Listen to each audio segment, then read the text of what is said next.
ouvir a voz do Salvador.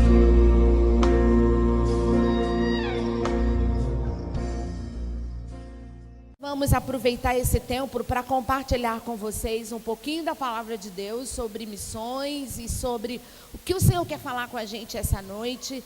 Quero agradecer a turma do Louvor, que cantou uma música muito especial para mim. Eu amo essa canção, com uma outra versão até, mas que fala que tremenda graça, que infalível amor. Morreu no meu lugar, a minha cruz levou.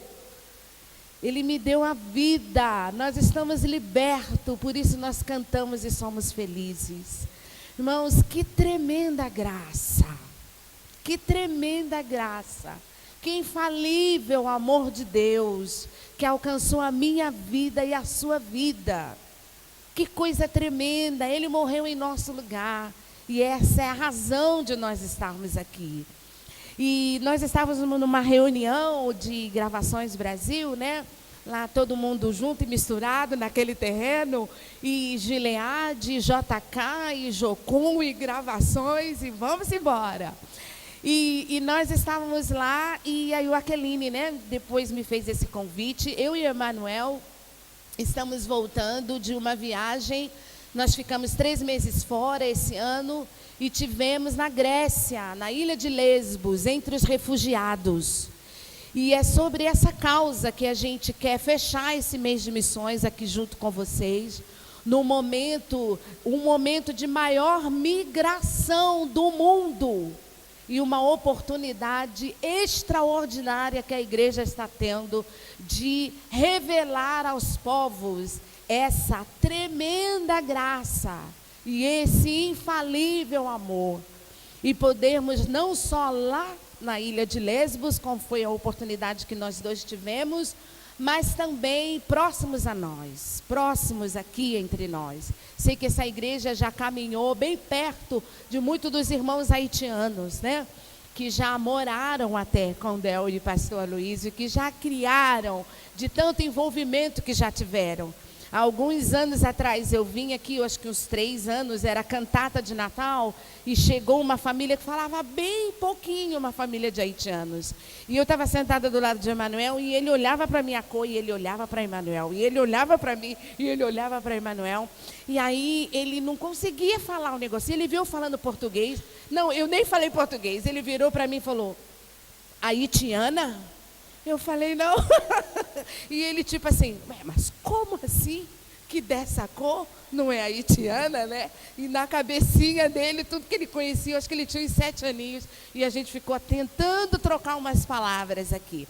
Mas eu quero começar compartilhando um pouquinho com vocês como foi esse tempo. Bem rapidinho. Nós estamos... com esse momento, irmãos, na história da igreja, na história do mundo, a maior diáspora de todos os tempos, a maior dispersão dos povos de todos os tempos. Só para os irmãos olharem, são 254 milhões de imigrantes no mundo. Imagine, a cada 31 minutos, a cada minuto, 31 pessoas. Olha quantas pessoas, enquanto nós estamos aqui no culto, já foram forçadas a saírem dos lugares onde eles estão. Pode passar, amor. E desses, 60 milhões encontram-se forçadamente distante de suas casas, distante dos seus países, devido a alguma tragédia, instabilidade política, guerra ou perseguição. Eu quero pedir à turma que está gravando, nós vamos estar mostrando algumas fotos aqui. Quando vocês fizerem a edição, a gente precisa cobrir o rosto dos refugiados. Tá bom? Eu trouxe bem especial aqui para vocês, mas a gente não deve propagar a imagem deles por conta de muitas implicações políticas também. Então, a gente estava lá em Lesbos, nessa ilha, né? Saímos da Suécia, fomos para essa ilha de Lesbos, uma ilha turística, bem perto da Turquia. Então, a Turquia está aqui de amarelo, estava bem pertinho do Marte, mas não deu tempo da gente ir lá. Então, nós estávamos aqui desse lado verde, que é a Grécia, as ilhas que estão lá. E da Grécia a gente consegue ver a Turquia de alguns pontos. Por isso, essa entrada grande de refugiados que se agregam ali na Turquia e vão para a Grécia. E quando a gente fala vão para a Grécia, né, nós viajamos num barco de Atenas para a Grécia, pagamos mais ou menos uns 40 euros, com poltrona, um barco decente, 3 andares, ar-condicionado, para quem tinha dinheiro para ir nos camarotes podiam ir. Nós fomos tranquilos, sentados em cadeiras confortáveis, né? Chegamos bem lá, e por 40 euros, mais ou menos uns 160, 170 reais. Essa turma, irmão, chega a pagar $1.500 no barato para atravessar nesses botes, onde eles gastam mais ou menos 2 horas, com muito perigo, no mar Mediterrâneo, à noite, com crianças, mulheres grávidas, para tentar uma oportunidade do outro lado. Quando eles chegam, eles já chegam como ilegais, eles entram como ilegais. E já chegam com um ônibus da polícia lá, fichando cada um deles e vendo quais são as condições. E ali muitos atravessadores têm trabalhado na Turquia mesmo. E há um sonho de poder entrar na Europa e a vida talvez mudar. E muitos deles, vindo da guerra, não tem muita opção. Juntam esse dinheiro, vendem tudo que tem, os que têm alguma coisa, e chegam lá dessa forma. As crianças, nós tivemos na beira, tivemos um dia onde nós ficamos espiando o mar. É esse o trabalho, né? Você passa a noite rodando na beira do mar, andando de carro, com binóculos, com lanternas, para ver se os barcos estão chegando. E aí eles vão para esse lugar. Esse lugar tem mais ou menos umas 6.000 pessoas. Eles têm uns 3 campos. Esse que é o bem grandão, que é o Campo Moriá. Outros para pessoas em situações de risco, que eles chamam dos homossexuais, as mães solteiras, as crianças órfãos, por causa das questões que há mesmo entre eles. E isso, olha as condições, né, irmãos? Difícil, complicado, calor, quente, as famílias morando debaixo dessas barracas. A Grécia não é um sistema como o Brasil está vivendo, como a Suécia mesmo e outros países da Europa, onde os refugiados estão sendo agregados, eles têm empregos e muitas coisas. Eles estão em campos de refugiados mesmos. Ali são casas onde cada barraca dessa chega a estar quase 18 homens morando dentro delas. O único espaço que eles têm é a cama. Essas divisórias são de cobertor. Esse material é aquele cobertor grosso, onde eles estão ali morando, né? Uma situação desumana, difícil de pensar. Nós não temos tempo e também, irmãos, a situação é muito complexa. E nós não vamos abordar a complexidade das questões dos refugiados no mundo, mas a ideia hoje é nós trazermos à luz um pouco mais desse assunto para nós como igreja, para nós estarmos em oração. Nós chegamos lá, irmãos, nós aplicamos, a gente estava na Suécia, na casa dos nossos familiares lá, né, os pais de Emanuel e a família toda, a gente foi ter um tempo com eles e com a igreja também. E aplicamos para algumas organizações. As organizações não nos... Estava tarde demais para aplicar, para ser voluntário. A gente não sabia disso. E aí a gente ficou naquela, oh, Senhor, o que a gente faz? A gente não foi aceito. A gente tem uma palavra de Deus que é para ir. E aí Emanuel ainda brincou, amor, vamos assim mesmo. Nem que seja para a gente chegar lá e a gente fica orando em volta lá. Daqueles lugares, encontra lá com a turma pelo caminho, vamos embora. E nós fomos literalmente bater na porta. Chegamos em uma organização que trabalhava refugiados para refugiados, batemos na porta e eles falaram, e demorou, estava uma confusão, a gente nem sabia o que era ali. Irmãos, e Deus nos leva para a hora certa e para o momento certo. Basta a gente se dispor. E quando a gente chegou lá, tinha tido uma crise no campo de refugiados de 6.000 pessoas. Mais de 1.000 refugiados tinham estado pelas ruas, sem ter lugar para dormir, sem ter lugar para comer. Muitos foram para o hospital, esfaqueados. Era tempo do Ramadã, do jejum do Ramadã. Então, os árabes brigando com os curdos, e nós chegamos nesse lugar com mais de 600 barracas, quase 700 e tantas pessoas que estavam ali sem nada. E o pessoal tentando arrumar um jeito de comida, de água, de apoio. E a gente conversando, eles queriam motorista, depois souberam que eu era enfermeira e pediram, então, dá para você ficar de plantão essa noite já? Porque a gente não tem ninguém. E o pessoal tinha crise, as mulheres com seus filhos tinham crise nervosa de caírem desmaiadas no chão. E Jesus levando a gente para esse momento lá. Os irmãos viram aqueles banheiros químicos, irmãos, 150 euros para esvaziar o banheiro. Então o banheiro ficou dias sem ter como esvaziar. A gente evitava de beber água para não ter necessidade de usar. E os refugiados entravam com panos no nariz, porque era insuportável. E foram coisas muito simples que Deus nos chamou para fazer. Emanuel limpou esse canal aí. Era um canal de água. O vizinho não queria dar água mais, porque de repente ele começou a ter 600, 700 pessoas morando ao lado. Ele era as pessoas eram inquilinos ali, era uma casa de atividades, e de repente começou a prejudicar, e ele falou, eu vou cortar a água. E aí a gente conversando, e Emanuel conversou com ele lá, e ele falou, se limpar isso aqui tudo, para o negócio poder escorrer, para não ir água para o quintal dele, ele ia deixar a água permanecer, porque eram 3 saídas de água, ele queria cortar, e as crianças, e todo mundo ficar sem água lá. E Jesus nos levou, e a gente teve a oportunidade de limpar, oferecer água. Ali a gente entregava comidas, não dá para ver muito bem, mas sanduíches, que a gente entrava nessas barracas aí, irmãos, era um campo.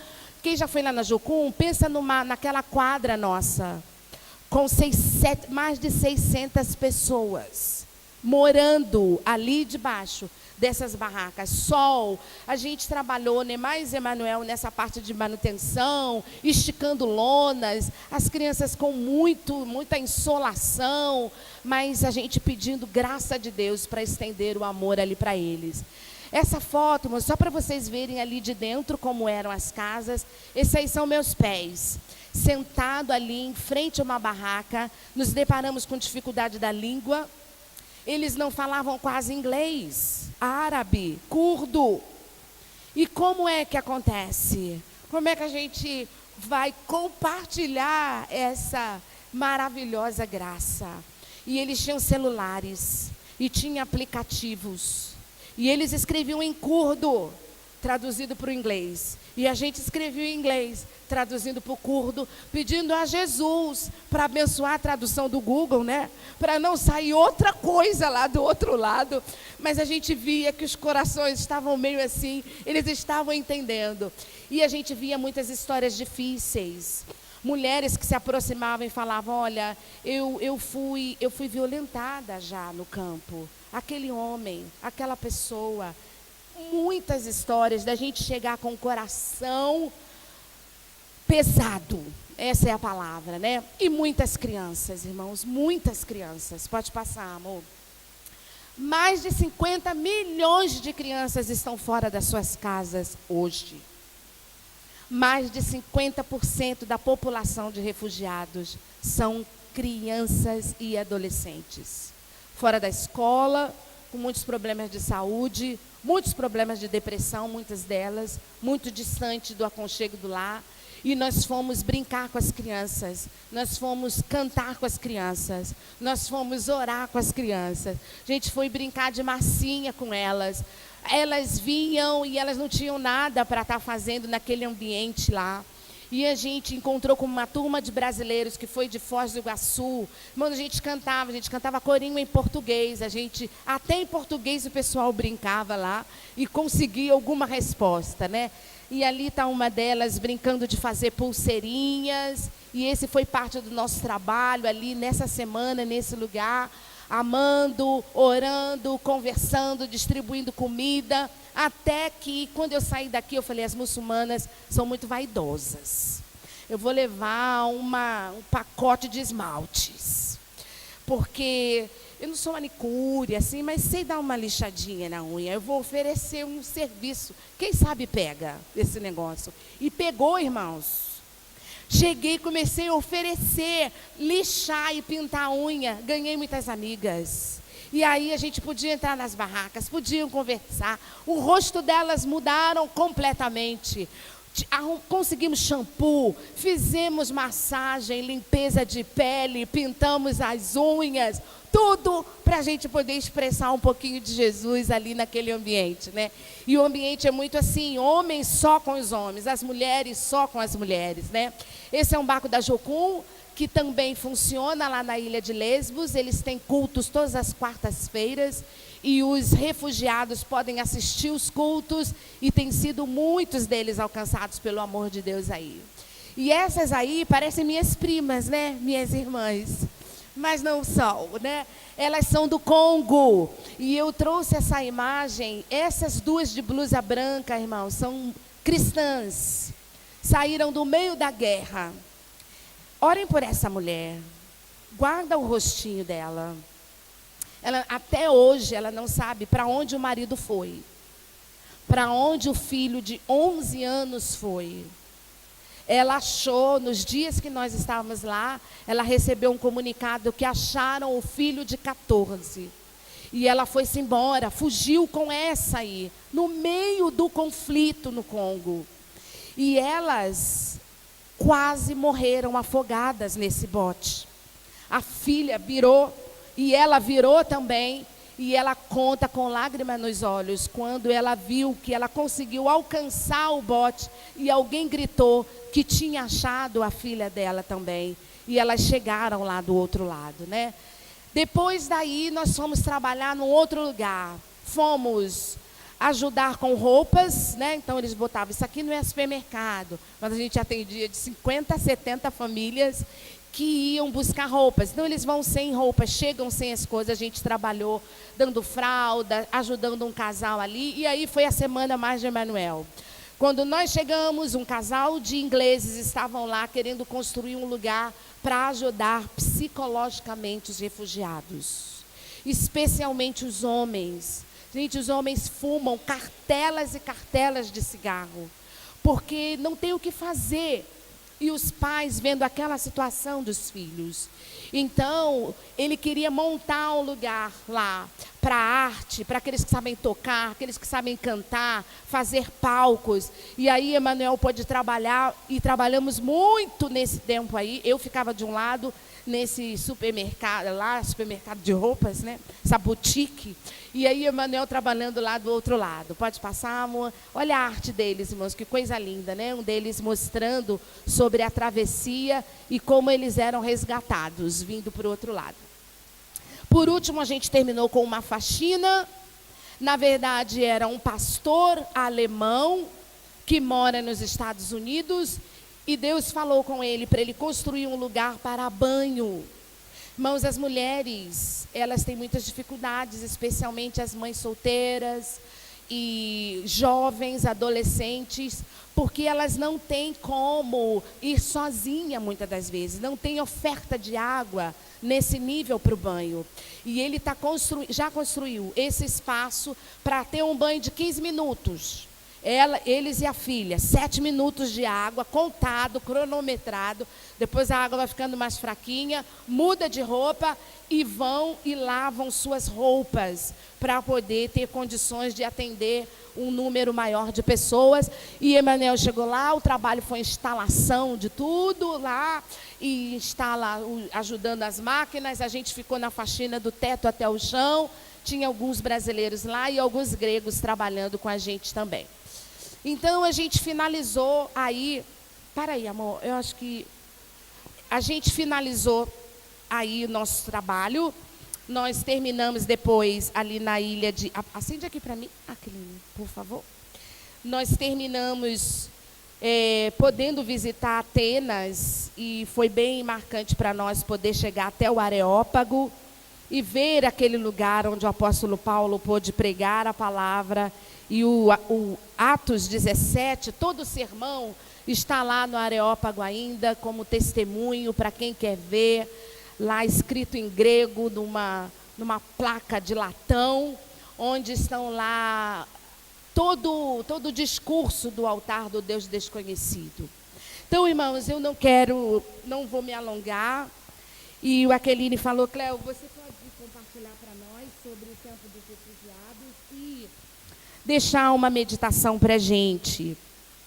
Então, essa noite eu queria deixar para vocês em Lucas, no capítulo 5, no versículos 17. E eu quero que você me acompanhe um pouquinho.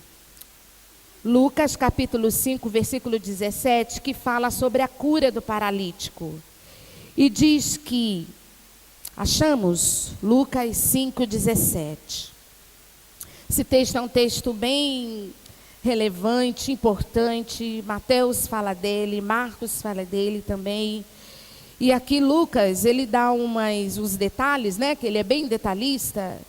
E eu quero ficar com o texto de Lucas essa noite. Que ele diz que certo dia, quando ele estava ensinando, estavam sentados ali fariseus e mestres da lei, procedente de todos os povoados da Galiléia e da Judéia e de Jerusalém. E o poder do Senhor estava com ele para curar os doentes. E vieram alguns homens trazendo um paralítico numa maca e tentaram fazê-lo entrar na casa para colocá-lo diante de Jesus. Mas não conseguindo fazer isso por causa da multidão, subiram ao terraço e baixaram em sua maca através de uma abertura até o meio da multidão, bem em frente de Jesus. Vendo a fé que eles tinham, Jesus disse: homem, os seus pecados estão perdoados. E aí os fariseus começaram a pensar: quem é esse que blasfema? Quem pode perdoar pecados a não ser somente Deus? Mas Jesus, sabendo o que eles estavam pensando, perguntou: por que vocês estão pensando assim? O que é mais fácil dizer: os seus pecados estão perdoados, ou levante-se e ande? Mas para que vocês saibam que o Filho do Homem tem na terra autoridade para perdoar pecados, ele disse ao paralítico: eu te digo, levanta-te, pegue a sua cama e vá para casa. Imediatamente ele se levantou na frente deles, pegou a sua maca em que estivera deitado e foi para casa louvando a Deus. E todos ficaram atônitos e glorificavam a Deus. E cheios de temor diziam: hoje nós vimos coisas extraordinárias. Esse texto é rico, esse texto é lindo, esse texto tem muitas coisas, muitos princípios importantes para a nossa vida. Mas nesse domingo de missões, onde nós estamos encerrando, não o domingo de missões, porque todo domingo é domingo de missões. E eu concordo muito bem com a irmã que estava aqui ministrando louvor. Todos nós somos missionários e a chamada é tanto em Jerusalém como em toda a Judéia, Samaria, até os confins da terra. A ordem é para nós todos, em todos os lugares e para todos. E esse texto, ele fala de alguém que foi colocado bem na frente de Jesus. Lucas foi muito específico em dizer isso. E ele tem razão quando ele quis ser específico em nos ensinar. O texto fala de paralítico, o texto fala de pessoas com dificuldades, pessoas que naturalmente não têm um acesso fácil até Jesus. E nós podemos classificar aqui, nós podemos falar das tribos, nós podemos nos lembrar de Grace, Karine e Tiago, que estão lá nos Nadab, tentando traduzir, gravar a palavra, porque eles não têm um acesso fácil. Porque os refugiados não têm um acesso tão fácil. Porque os povos indígenas, porque os povos ribeirinhos, nem sempre têm um acesso tão fácil ao Evangelho. E o que aconteceu? Não dava para o paralítico ir só. Porque ele era paralítico, ele tinha uma dificuldade. Então, 4 ou 8, a Bíblia não diz quanto, né? Ela fala, alguns homens pegaram naquela maca e determinaram nos seus corações ali esse homem vai ver Jesus hoje. E diz a palavra de Deus que não tinha lugar onde Jesus estava. Estava lotado a sala onde Jesus estava. Então, não tinha lugar na janela, não dava para passar o paralítico pela janela, provavelmente, não dava para passar pela porta, mas eles não desistiram. Eles resolveram subir com aquela maca. Resolveram fazer um buraco no teto, em telhados que não eram pré-moldados. Tinha barro, tinha madeira, tinha muitos obstáculos. E eles subiram lá, eles fizeram um buraco e eles desceram aquela maca. E diz a palavra de Deus, que eles desceram bem na frente de Jesus. E eu queria te convidar essa noite, e esse texto, ele sempre renova o meu coração a sermos determinados em colocar pessoas bem na frente de Jesus.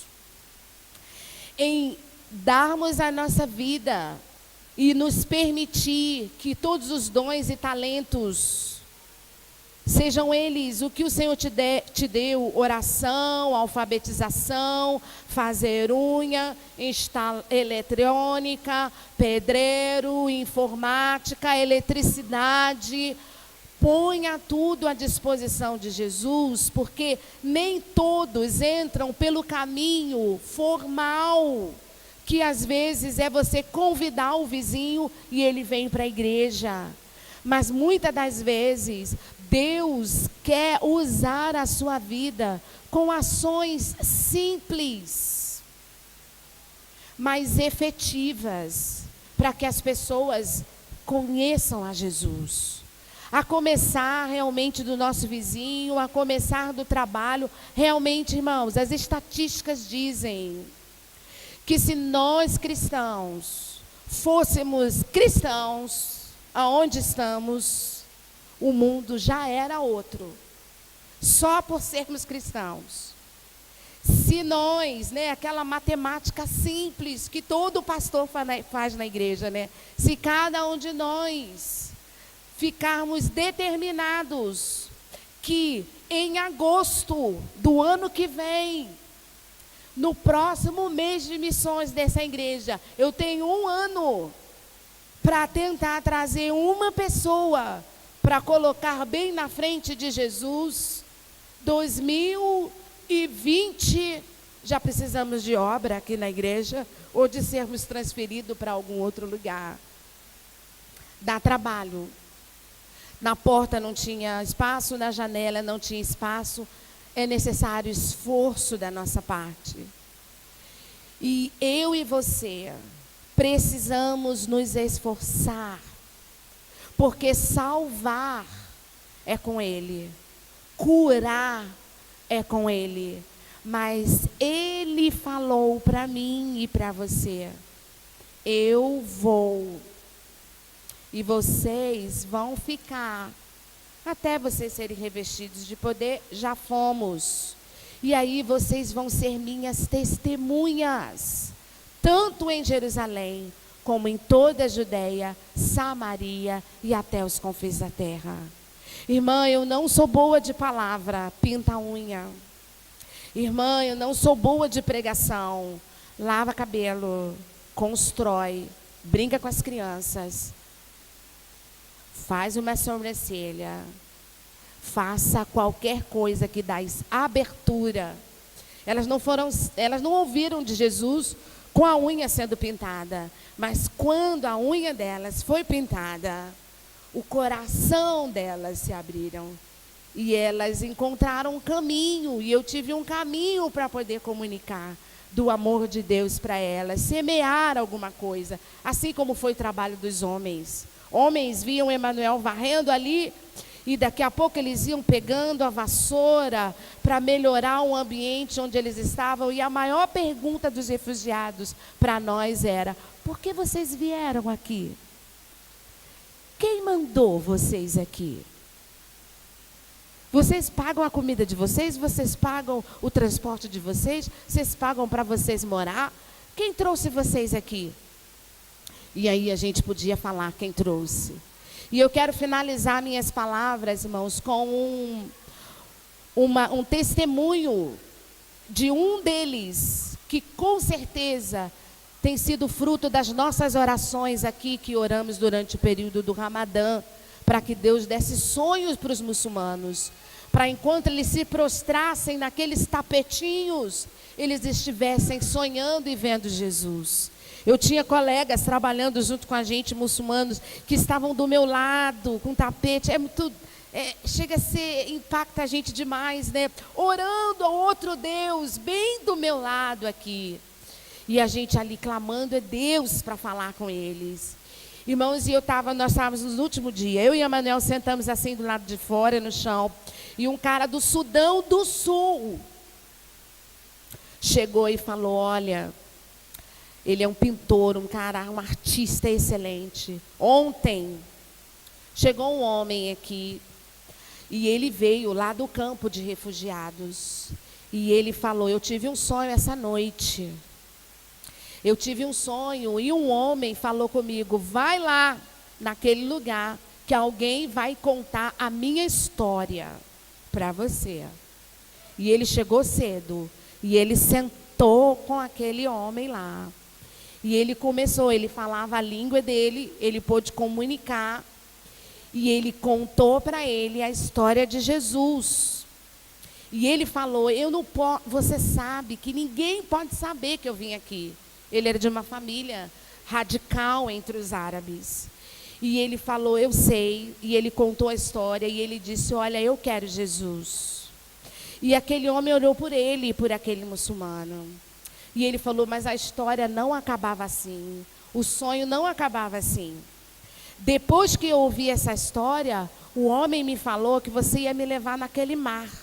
É bem pertinho ali, né? E ele apontou, você atravessava comigo e você me levava ali para aquele mar. E você, em outras palavras, né, me batizava. E ele falou, o homem te falou isso? Pois é. Então me leva. E ele falou, então eu vou te levar. E ele levou ele lá. E ele batizou aquele homem. E aquele homem falou para ele, olha, eu vou seguir a Jesus. Eu vou falar para a minha família seguir a Jesus. E ninguém mais pode saber. E ele disse, né, que ele voltou depois lá, né, e ele... Eu creio, irmãos, assim como nós lemos essa noite sobre Filipe e o eunuco, nossas orações estão fazendo diferença entre os povos e as nações. E o Deus que tem se revelado à minha vida e à sua vida, tem se revelado aos povos. Ele mesmo. Mas, e aí? Jesus não podia salvar o mundo sozinho, dando sonho para as pessoas? Isso é um mistério. Por que ele achou graça em mim e em você? Eu não sei. Mas ele dá o sonho, mas ele fala, vai lá. Alguém que é a minha imagem, a minha semelhança, vai contar a minha história. E aí sim, o evangelho é compartilhado. Que Deus te abençoe essa noite, irmãos. Que você guarde a palavra de Deus no seu coração. Que você compartilhe ao outro essa tremenda graça e esse infalível amor. No nome poderoso de Jesus. Amém.